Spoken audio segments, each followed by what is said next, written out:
Dans la lecture de ces 3 extraits du livre des Actes qui brossent un portrait de cette église à Antioche, nous avons découvert pas mal de choses, peut-être trop. Nous avons vu la naissance de cette église, donc les commencements. Nous avons eu une petite fenêtre ouverte sur la pratique du culte dans cette église dans laquelle Barnabas et Saul, qui devient Paul, vont être envoyés. Et puis nous avons vu là à la fin également comment Paul et Barnabas reviennent à cette église pour raconter ce qu'ils ont vécu pendant ce premier voyage missionnaire. Ce matin, notre objectif est de voir comment cette église d'Antioche pourrait inspirer notre vie en église et nous aider à vivre dans le monde d'aujourd'hui notre vocation d'une église missionnaire, une église en mission. Nous voulons aussi, et ça tombe très bien, nous voulons aussi faire le lien avec les projets de solidarité internationale que les routiers et les routières vont vivre cet été au Maroc et au Cameroun. Voilà notre projet ce matin. Pour commencer notre réflexion, nous constatons que dès le commencement, l'église d'Antioche est extrêmement riche de sa diversité. Diversité du contexte culturel et économique de cette ville d'Antioche, diversité des personnes engagées dans cette église, diversité des ministères déployés en son sein.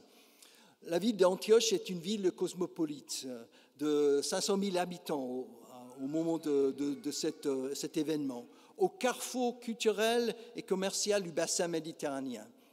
C'est la capitale de la Syrie. Les habitants parlent le grec, il y a des personnes qui viennent de tous les coins de l'Empire romain et il y a des richesses qui circulent. Et c'est un endroit extrêmement stratégique et propice pour lancer un mouvement religieux tourné vers l'Empire et qui se veut universel. Il y a bien sûr une synagogue dans cette ville, mais comme nous l'avons appris le mois dernier avec l'histoire de Corneille et de Pierre, l'évangile de Jésus-Christ n'est pas simplement pour les personnes d'origine juive. Cet évangile traverse la frontière entre juifs et non-juifs pour devenir un évangile pour tous. Et à Antioche, nous avons l'incarnation de ce message universel. Pour la première fois, nous avons une église implantée et en croissance à partir de l'annonce de l'évangile aux personnes non juives de langue grecque. Les personnes qui en font partie sont bien distinguées des disciples juifs de Jésus parce qu'elles sont appelées pour la première fois, comme vous l'avez entendu, chrétiens, le nom que nous portons aujourd'hui, c'est-à-dire des adeptes du Christ, avec une identité à part. C'est une transition là. Les personnes qui travaillaient collégialement dans l'église d'Antioche sont très diverses aussi, à l'image de cette ville. Les hellénistes qui l'ont démarré sont originaires de l'île de Chypre, comme vous l'avez vu sur le plan, et de Cyrène, l'Afrique du Nord, là. Barnabas, qui est envoyé de l'église mère de Jérusalem pour voir ce qui se passe dans cette nouvelle église à Antioche, vient lui aussi de Chypre, juste à côté. Il est juif, bien sûr, mais hellénisé comme Saul, complètement avec la culture gréco-romaine. Et Barnabas est d'originaire de Chypre et Saul, comme vous l'avez entendu, d'originaire de Tarse, juste un peu au nord d'Antioche. Barnabas va chercher Saul, qui est toujours en formation là. Cela fait maintenant 10 ans qu'il a rencontré le Seigneur sur la route de Damas et il n'est pas encore sur le devant de la scène dans ce livre des Actes. Il apparaît toujours en deuxième position, derrière Barnabas, mais lors de son premier voyage, comme je vous ai dit, il va devenir Paul, et il va prendre son nom romain, et il sera en première position jusqu'à la fin de ce livre. Il y a d'autres personnes avec des arrière-plans très divers aussi dans cette église d'Antioche. Il y a Siméon, un nom araméen, donc un juif surnommé le Noir, donc pour la couleur de sa peau. Il y a Lucius, un Romain qui vient de Cyrène, donc Afrique du Nord. Il y a Manania, un juif qui a grandi avec Hérode, donc dans une famille engagée en politique sans doute. Cette diversité culturelle des fondateurs et des dirigeants de cette Église est un appui important pour cette Église d'Antioche qui va devenir la base de l'envoi des personnes dans l'Empire romain pour vivre et partager l'universalité de l'Évangile de Jésus-Christ. Les ministères aussi qui sont exercés dans cette Église sont également divers et assumés collégialement par les dirigeants. Du ministère sont précisés dans notre texte. Il y a le ministère d'enseignant, un ministère de prophète. L'enseignant était quelqu'un avec l'intelligence des Écritures pour interpréter les textes du Premier Testament et il cherchait un lien avec le Christ de leur foi. Il lisait les textes christologiquement. Les prophètes étaient des prédicateurs, des annonciateurs qui cherchaient à aider les croyants à mettre en pratique cet évangile dans leur vie de tous les jours. Ce n'étaient pas forcément des gens là pour prédire l'avenir, mais essayer d'aider les croyants à voir les situations dans lesquelles ils vivent et pour mettre en pratique l'évangile de Jésus-Christ.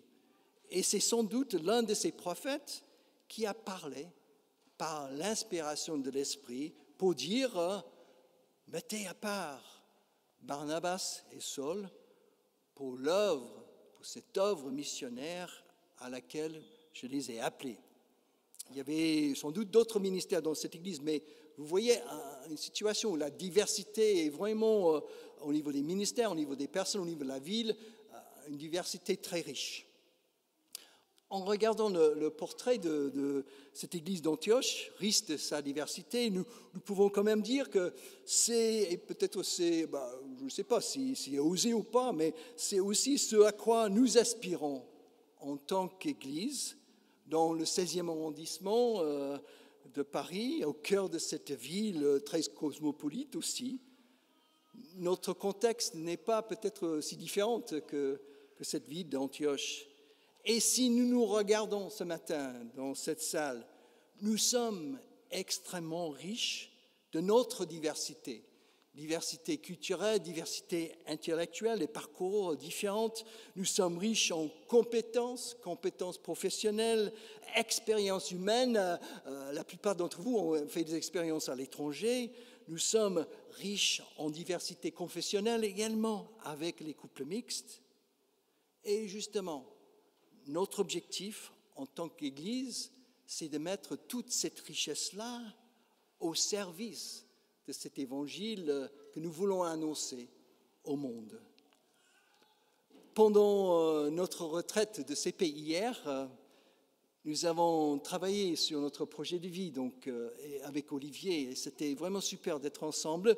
Et nous avons, avec l'aide de Bénédicte, nous avons revu les réponses du sondage que nous avons fait. Vous vous souvenez, il y avait un sondage qui s'appelait « Église et nous ». C'était à la fin de l'année scolaire dernière, et 111 personnes de notre paroisse ont rempli ce sondage, et donc on avait des données, des réponses. Et une chose nous a interpellés dans ce temps de travail sur cette question des compétences et des diversités et des engagements dans notre Église. 80% des personnes sondées dans ce sondage ont dit qu'elles n'avaient pas un engagement ou une responsabilité dans notre Église. Et nous avons trouvé ça curieux. Nous sommes en train de voir comment on peut vous aider chacun à mettre justement des compétences, la diversité de vos expériences au service de notre Église. Il y a plein de personnes qui travaillent déjà, mais c'est toujours le défi de donner une place, un service, une occasion de construire notre Église ensemble. Et donc voilà, c'est peut-être une première piste d'actualisation de ce texte autour de cette question de la diversité et la mise au service de cette diversité au nom de l'Évangile. Le deuxième axe d'inspiration que nous pouvons trouver dans ce portrait de l'Église d'Antioche tourne autour de son culte. Et dans notre texte, nous y voyons un culte dynamique comme rendez-vous principal d'où part l'engagement des membres de cette Église dans le monde. L'envoi de Barnabas et Saul se passe lors d'un culte ordinaire. C'est un jour où les dirigeants célébraient d'une façon collégiale encore à plusieurs voix le culte ordinaire, que l'extraordinaire se passe. L'expression pour parler de la célébration du culte vient du mot grec qui nous donne le mot liturgie. Dans la liturgie du culte à Antioche, le centre du culte était ce dialogue entre Dieu et les membres de l'Église. Écoute de la parole inspirée par l'Esprit et annoncée par les enseignants et les prophètes, comme nous l'avons entendu, mais aussi l'autre sens, là, les prières, la louange qui monte vers le Dieu de Jésus-Christ. Pendant l'un de nos cultes de famille au commencement de l'année, nous avons parlé justement de ce dialogue que nous pouvons trouver dans notre cheminement liturgique entre Dieu et nous, cette alternance entre Dieu et nous qui donne un dialogue dans le culte.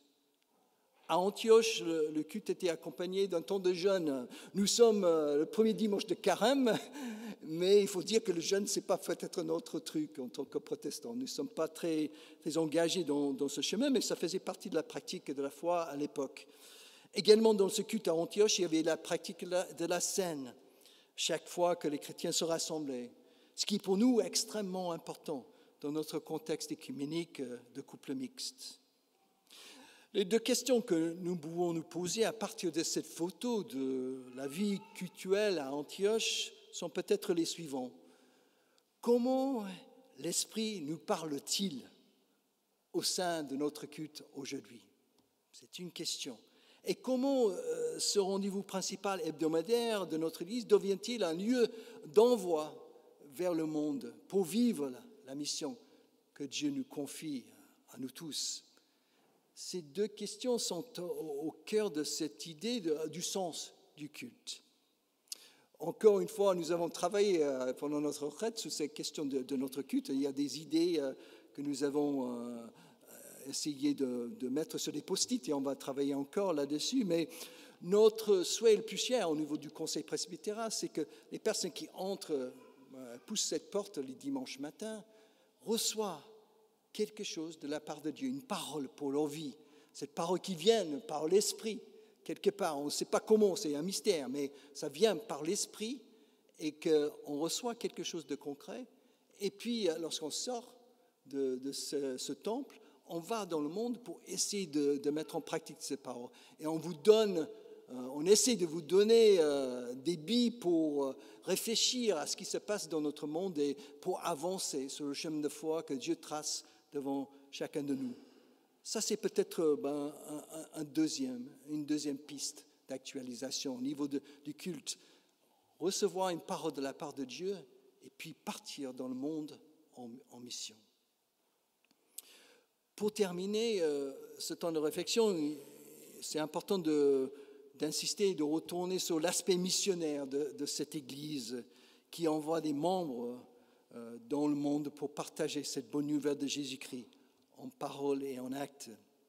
La suite du livre des Actes, et vous allez le lire chez vous, raconte 3 voyages missionnaires de Paul, donc 3 voyages missionnaires et ses compagnons, et comment cette bonne nouvelle arrive aux extrémités de la terre, c'est-à-dire aux confins de l'Empire romain, comme le livre des Actes a annoncé au commencement, à Jérusalem, Judée, Samarie et jusqu'aux extrémités de la terre. On va le voir, mais mis en action dans la suite de ce livre. Nous pouvons dire aujourd'hui que nous sommes quand même dans ce temple grâce à cette église d'Antioche qui a compris que l'évangile de Jésus-Christ traverse toutes les frontières pour devenir évangile pour tous. Et pour que cet évangile soit annoncé, il faut qu'il y ait des hommes et des femmes qui soient envoyés pour le faire. Et ce geste dans le texte d'imposition des mains, par lequel les dirigeants et la communauté ont béni Barnabas et Saul, les ont installés dans un service avec une mission au nom de cette communauté et les ont envoyés dans le monde, ce geste-là, si on réfléchit bien, a été le point de départ de ce grand basculement de l'histoire. Le monde a été totalement bouleversé à partir de ce simple geste-là. Aujourd'hui, notre Église envoie encore des missionnaires dans notre monde. On les appelle plutôt des envoyés. On revient au mot apostolos grec qui parle d'envoyer. Ces personnes-là ne partent pas pour faire des prosélytes, mais pour partager la bonne nouvelle dans un dialogue à double sens, et c'est le DEFAP, le service protestant de mission. J'ai un petit slide là que les personnes vous pouvez mettre à l'écran. C'est le DEFAP, le service protestant de mission, qui est l'organisme par lequel nous vivons ces temps d'échange qui vont dans les deux sens, du sud au nord et au nord au sud. Et c'est DEFAP qui propose 10 verbes pour parler de la mission aujourd'hui. Et les enfants sont en train de travailler sur les 10 verbes là. Envoyer, accueillir, rencontrer, traduire, enseigner, écouter, partager, s'entraider, se soigner et communier. 10 verbes pour parler de la mission proposés par le DEFAP.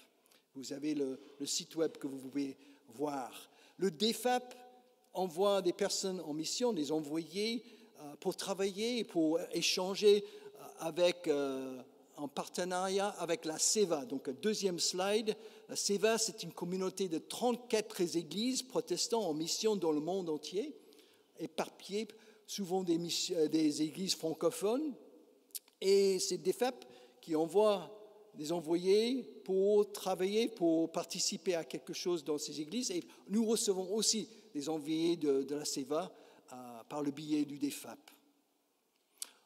Aujourd'hui, nous vivons à notre échelle à nous, dans ce temple, ces 10 verbes de la mission et l'actualisation de ces 3 textes que nous avons écoutés ce matin.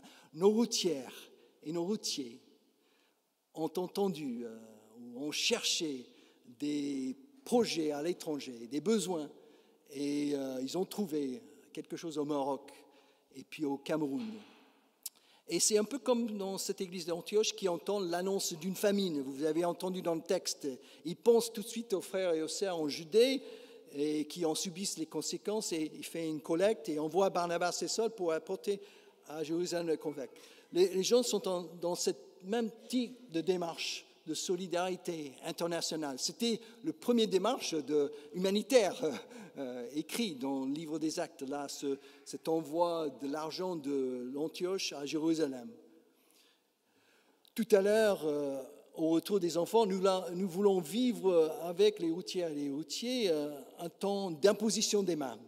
Nous allons oser le faire pour les bénir et pour les envoyer symboliquement pour faire ce service cet été en notre nom et avec notre soutien financier aussi. Et nous espérons aussi vivre la dernière étape, la 3e étape de notre récit à la rentrée, quand les jeunes vont revenir avec leurs photos et beaucoup de choses à raconter pour dire ce qu'ils ont vécu, ont partagé, les rencontres qu'ils ont faites pendant ce temps de voyage. Vous voyez, cette église d'Antioche n'est pas si loin de chez nous aujourd'hui, n'est pas très différente de la nôtre. Comme elle, nous aspirons à être une église qui met toute la diversité, toutes les richesses de sa diversité au service de l'annonce de l'Évangile.